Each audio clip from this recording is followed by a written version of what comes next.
Good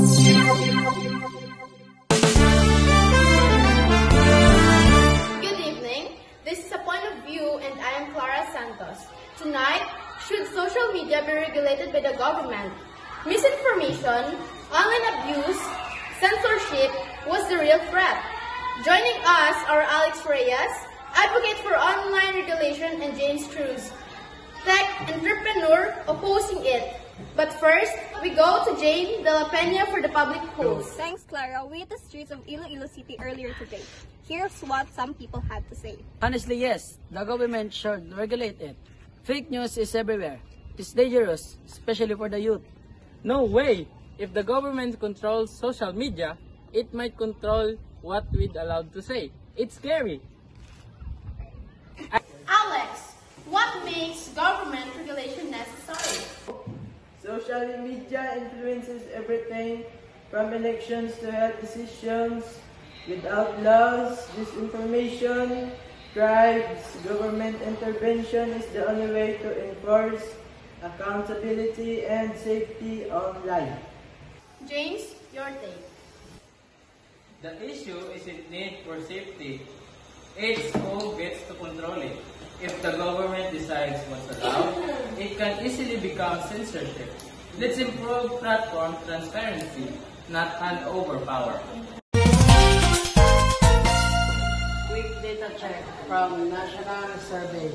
Fake news is 63%. Trust for government, 38%. What platforms to publish how they moderate content is 71%.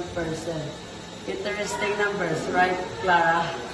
Those stats shows the problem is real. When platforms are driven by profit, youth takes a backseat. We can't leave the internet unguarded.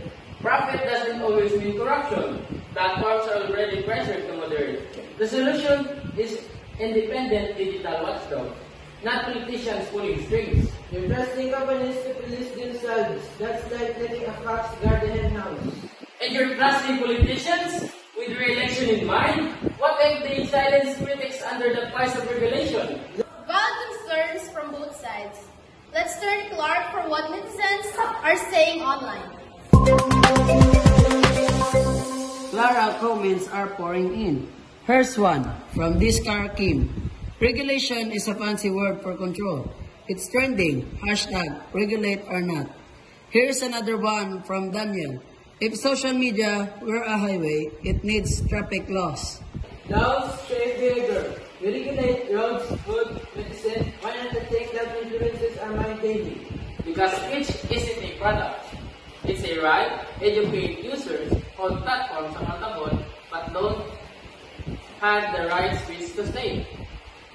A passionate debate and one that's far from over. Thanks to Alex, James, Jane, Marco, and Clark. Regulation or reform, how we handle social media will shape our future. I'm Clara Santos and this is Point of View. Good night. Here's another one from Daniel. If social media are...